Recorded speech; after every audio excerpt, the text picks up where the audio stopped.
நம்ம விஜய் என்ன கட்சி ஆரம்பிச்சதுலேருந்து பெரிய அளவில் பேசிக்கிட்டே இருக்காங்க. விஜய் வந்து என்ன பண்ண போகிறாரு, விஜயனுடைய கொள்கை என்ன, விஜய் வந்து யாரோட கூட்டணி வைக்க போகிறாரு, சீமானோடு கூட்டணி வைக்க போகிறாரா, இல்லை சீமான் வந்து சொல்கிற மாதிரி நான் தான் அண்ணன் அவர் தான் என் கூட வரணும்னு சொல்கிறாரா, இல்லை கல்வி கற்றுக்கோங்க, நல்ல நண்பனை வச்சுக்கோங்க, போதை பழக்கத்துக்கு அடிமை ஆகாதீங்க, இப்படி வந்து தோல்வி வந்து நிரந்தரம் இல்லை, வெற்றி என்பது தூரம் இல்லை அப்படின்றலாம் சொல்கிறதா எப்படி புரிஞ்சுக்கிறது. இப்படி பல பேச்சுகள் தொடர்ந்து விஜயை பற்றி அடிபட்டு வந்துக்கிட்டே இருக்குது. இப்போ இது நாள் வரைக்கும் தமிழக அரசியல் களத்தில் திமுக, அதிமுக, பாஜக, நாம் தமிழர், காங்கிரஸ் இருந்தது. அத்தனையுமே இன்றைக்கி வந்து அமைதியாகி இன்றைக்கி தாவேக, அதாவது தமிழக வெற்றி கழகத்தினுடைய பேச்சு பெரும் பேசும்படும் பொருளாகவே மாறிக்கிட்டு இருக்கு இன்றைய தினம் வரைக்கும்.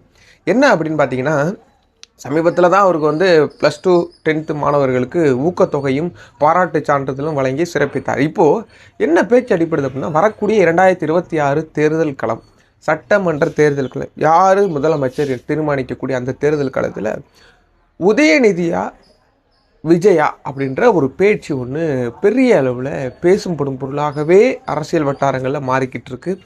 2026 யார் களம் காண போகிறார்கள், உண்மையாகவே விஜய் களம் காண போகிறாரா அப்படின்ற பற்றி இந்த வீடியோ தெளிவாக பார்ப்போம். அதுக்கு முன்னாடி நீங்கள் நம்ம சேனல் சப்ஸ்கிரைப் பண்ணோம்னா மறக்காமல் சப்ஸ்கிரைப் பண்ணுங்கள். வாங்க வீடியோக்குள்ளே போகலாம். தமிழக வெற்றி கழகத்தினுடைய தலைவர் விஜய் அவர்கள் தொடர்ந்து பல மாணவர்கள் மத்தியில் பல பேச்சுகளையும் பல உபதேசங்களையும் சொல்லி வந்துக்கிட்டு இருக்கார். இந்த உபதேசத்தில் மாணவர்களை தன் பக்கம் இழுப்பதற்கான ஒரு பேச்சாக பார்க்கலாமா, இல்லை மாணவர்கள் பெற்றோர்களை தமிழக வெற்றி கழகத்திற்கு வாக்கை செலுத்த வைப்பதற்காக ஒரு பேச்சாக பார்க்கலாமா, அப்படி பெரிய அளவில் இது ஒரு அரசியல் வட்டாரத்தில் ஒரு அரசியல் சூழ்நிலையில் ஒரு தனக்கு சாதகமாக மாற்றிக்கொள்கிறாரா விஜய் அப்படின்ற கேள்விகள் நெடுநாளாகவே இருந்துக்கிட்டு இருக்கு. போன வருடமும் பண்ணார், இந்த வருடமும் பண்ணார். போன வருடம் வந்து காமராசரை படிங்க, அண்ணாவை படிங்க, விஜயை படிங்க, அப்படி தொடர்ந்து பேசிக்கிட்டு இருந்தார். இந்த வருடம் நல்ல நண்பர்களை பக்கத்தில் வச்சுக்கோங்க, படிப்பு என்பது தோல்வி என்பது நிச்சயம் அல்ல, அது வந்து அடுத்ததுக்கான வெற்றிக்கான படி, இப்படி பல உபதேசங்கள் மாணவர்கள் மத்தியில் சொல்கிறாரு. இதை நம்மளால் எப்படி புரிஞ்சுக்க முடியும்? மாணவர்களுக்கு உபதேசம் தான் சொல்கிறாரு தவிர இது வந்து அரசியல் ரீதியாக கொள்கையாகவோ இல்லை அரசியல் கட்சி தொடங்கிறதுக்கான ஒரு எப்படி சொல்கிறது ஒரு கொள்கை நிமித்தமாகவோ இதை ஏற்றுக்கொள்ள முடியாது. கொள்கை என்பது வேறு, ரசிகர் என்பது வேறு, மாணவர்கள் என்பது வேறு. நீங்களும் அரசியலுக்கு வரணும், படித்தவர்கள் அரசியலுக்கு வரணும், நல்ல தலைவர்கள் இல்லை தமிழ்நாட்டில். நல்ல தலைவர்கள் அப்படின்னா யாரை குறிப்பிடுறாரு, இது வெறுமனை அப்படின்ற மாதிரி சில பத்திரிகையாளர்கள் அது கடந்து போகிறாங்க. ஆனால் இன்றைக்கி களம் அப்படின்றது உதயநிதியை வர வர ஃப்ரேம் பண்ணுறதை நம்மளால் பார்க்க முடிகிறது. உதயநிதி அவர்கள் அப்பாவுக்கு அடுத்த முதலமைச்சர் கேண்டிடேட்டாக அவர் தான் வரப்போகிறாரோ அப்படின்ற எண்ணத்தோடு இன்றைக்கி பல பத்திரிகையாளர்கள் பேசிக்கிட்டு இருக்காங்க. மேபி அதான் நடக்கும். அடுத்தது பார்த்தீங்கன்னா 2026 தேர்தல் களத்தை உற்று நோக்குறாங்க. இந்த 2026 தேர்தல் களம் பார்த்தீங்கன்னா விஜயா இல்லை உதயநிதியா? இந்த பக்கம் அண்ணன் சீமான் என்ன சொல்கிறாரு, நான் தான் அண்ணன், தம்பி என்கிட்ட தான் தேடி வரணும், நான் இப்படி தேடி போகிறது, பல தலைவர்களை பார்த்துருக்கேன், பல தேர்தலுக்கு சந்திச்சிருக்கிறேன், 5ஆம் வயதிலிருந்து 5ஆம் வகுப்புனா 1வது படிச்சிருப்பார், அப்பையிலேருந்தே அவர் வந்து தேர்தலில் இருக்கிறாராம். இப்படி பல உருட்டுகளை நான் வந்து விஜயோட பேசிட்டேன், விஜயோட கூட்டணி கன்ஃபார்ம். ஆனால் திரும்பவும் இதுக்கு தக்க பதிலடி தெளிவாக கொடுத்துருக்கேன். இப்போ தான் சீமானுக்கு ஞான உதயம் வந்திருக்கிறது. இதனால் வரைக்கும் தனித்து போட்டியிட போகிறேன்னு சொல்லிட்டு இப்போ திடீர்னு அதிமுகவோட கூட்டணி, விஜய் அவர்களோட கூட்டணி அப்படின்ற ஒரு கூற்றம் வந்து எடுத்திருக்கிறார். இதுதான் சரியான கூற்று. ஏன்னா கூட்டணி அப்படின்றத நம்ம எந்த பக்கம் இருந்து அந்த கட்சியை பலப்படுத்துகிறோம், அந்த கட்சியினுடைய கொள்கையை பலப்படுத்துகிறோம், அந்த கொள்கையினுடைய கரெக்டாக சாராம்சம் இருக்குது. ஸோ அதனால நம்ம அந்த கொள்கையை ஆதரித்து அந்த கட்சியோடு இன்றைக்கி பயணிக்கிறோம்.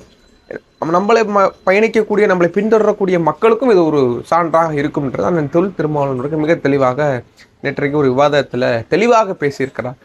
அண்ணன் சீமான் அவர்களுக்கு இவ்வளவு தெளிந்த புத்திகள் வந்திருக்கிறது என்பது ஆச்சரியம்தான். கூட்டணியே போக மாட்டேன்னு சொன்னவர் இன்னைக்கு விஜயினுடைய அந்த ஆறாவாரம், விஜய்க்கு வரக்கூடிய அந்த எதிர்ப்பாக இருக்கட்டும், ஆதரிப்போட எதிர்ப்பு வந்தால் தான் வளர்றாங்கன்னு அர்த்தம்.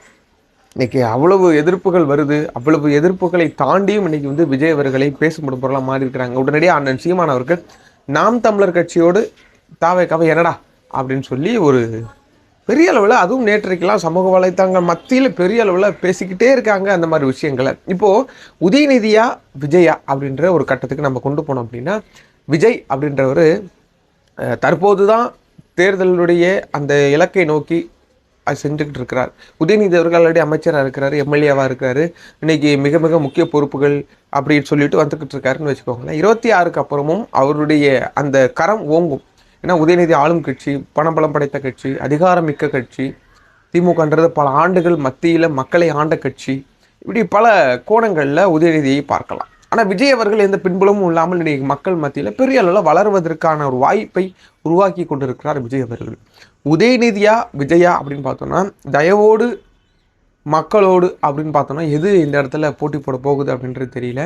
மேபி உதயநிதி அவர்கள் 2026 ஒரு சிஎம் கேண்டிடேட்டாக அறிவிக்கிறாங்க அப்படின்னா, சிஎம் கேண்டிடேட்டாகவே அவர் வந்தார் அப்படின்னா அவருடைய அடுத்த கட்ட நிலைமை என்னவாக இருக்கும்? விஜயினுடைய இந்த மோதல் சிஎம் பதவிக்கு தானே தவிர உதயநிதியோடையோ இல்லை சிஎம் தவினா தப்பாக இல்லை. ஐ மீன் மக்களுக்காக ஏதாவது செய்யணும்னா அதுக்கு அதிகாரம் வேணும், அதுக்கு அதிகாரமிக்க பதவியில் இருக்கணும், அவ்வளோதானே தவிர இது ஒன்றும் பெரிய அளவில் பேசும்படும் பொருளாக இல்லை. உங்களுக்கு என்ன தோணுது அப்படின்றத நீங்கள் கமெண்டில் சொல்லுங்கள். விஜயா உதயநிதியா 2026 களம் எப்படி அமைய போகுது? உதயநிதி பக்கம் சாய போதா, விஜய் பக்கம் சாய போதா? மக்கள் என்ன தீர்மானிக்க போகிறாங்க? இந்த மக்களுடைய மென்டாலிட்டியை நம்ம எப்படி புரிஞ்சுக்கிறது அப்படின்றத கீழே கமெண்டில் சொல்லுங்கள். எப்படி அமைய போகிறது தமிழ்நாட்டினுடைய அரசியல் களம்? மக்களாகிய நீங்களும் நானும் என்ன எதிர்பார்க்கிறோம்? ஒரு புதிய மாற்றம். ஆனால் மாணவர்கள் மத்தியில் தொடர்ந்து பேசக்கூடிய விஜய் ஏன் நீட்டை பற்றி பேச மாட்டேங்கிறார்? தமிழ்நாடு மக்கள் முழுவதுமாக தமிழ்நாடு அரசியல் கட்சிகள் தலைவர் ஒருமனதாக அண்ணாமலை விட்டுருங்க, அது பாஜக விட்டுருங்க, அது ஃபுல்லாகவே அது ஒரு உயிர் இருக்கிற வரைக்கும் நான் நீட்டை ரத்து செய்ய மாட்டேன்னு சொன்னவர் தான் அந்த அண்ணாமலை, அதெல்லாம் விட்டுருங்க. மாணவர்கள் மத்தியில் இவ்வளவு உரையாற்றக்கூடிய விஜய் அவர்கள், சின்ன வருத்தம் எனக்கு, ஏன் நீட்டை பற்றி பேச மாட்டேங்கிறார்? நம்மளுக்கு நீட்டு தேவைதானா? மாணவர்கள் இப்போ நல்ல தலைவர்கள் தேவைதானான்னு கேட்கக்கூடிய விஜய் ஏன் நீட்டு தேவைதானா அப்படின்ற ஒரு கொஸ்டினை எழுப்ப மறந்திருக்கிறார் அப்படின்றதான் நம்மளுடைய மில்லியன் கொஸ்டினாக இருக்கிறது. விஜய் அவர்கள் நாளையோட இதுக்கும் பக்குவப்பட்டு மாணவர்கள் மத்தியில் எது முக்கியம் எது முக்கியம் அல்ல அப்படின்றத விவாதிப்பார் அப்படின்றத நம்ம தொடர்ந்து பார்ப்போம். 2026 களத்தில் அண்ணன் சீமான் அவர்கள் சொல்கிற மாதிரி விஜயோடு நாங்கள் கூட்டணி, இல்லை சீமானோடு விஜய் கூட்டணி, உதயநிதியா இல்லை விஜயினுடைய இன்னும் கூட்டணி, ஒரு கெஸ்ஸிங்கில் கூட்டணியா அப்படின்றதான் இன்றைக்கி விவாத பொருளாக மாறி இருக்கிறது. ஒரு வேளை உதயநிதி வந்தால் விஜய் டஃப்பாக கொடுப்பதற்கு வாய்ப்பு இருக்குது. ஏன்னா உடனடியாக ஒரு தலைவனாக ப்ரூவ் பண்ண முடியாது. ஏன்னா அதுக்கு பல இன்னல்களை சந்திக்கணும், துன்பங்கள், துயரங்கள், கஷ்டங்கள், நஷ்டங்கள் எல்லாவற்றையுமே இழக்கணும் ஒரு தலைவனாக வரணும் அப்படின்னா. ஸோ விஜய் அவர்கள் எல்லாற்றையும் இழக்க தயாராக தான் வந்திருக்கிறார். என்ன நடக்க போகிறது? மக்கள் எப்படி விஜய் தீர்மானிக்க போகிறாங்க? ரசிப்பதற்கு வேறு, தலைவனாக பார்ப்பதற்கு வேறுன்றதை 2026 களம் தீர்மானிக்கும் அப்படின்றத நம்ம இந்த வீடியோவில் சொல்லணும்னு நினைக்கிறோம். 26 யார் வந்தாலும் சரி மக்களை தொடர்ந்து நல்வழிப்படுத்துங்க. போதைப் பொருட்களை முழுவதுமாக அழிப்பதற்கு ஒரு முடிவை எட்டுங்கள் அப்படின்னு சொல்லி தான் இந்த வீடியோ நான் முடிக்கிறேன். உங்களுக்கு என்ன தோணுது அப்படின்ற கீழே கமெண்ட் செக்ஷனில் மென்ஷன் பண்ணுங்கள். மற்றொரு நிகழ்ச்சியில் உங்களை சந்திக்கிறேன். அதுவரை உங்கள் ஜோசுவா. நன்றி, வணக்கம்.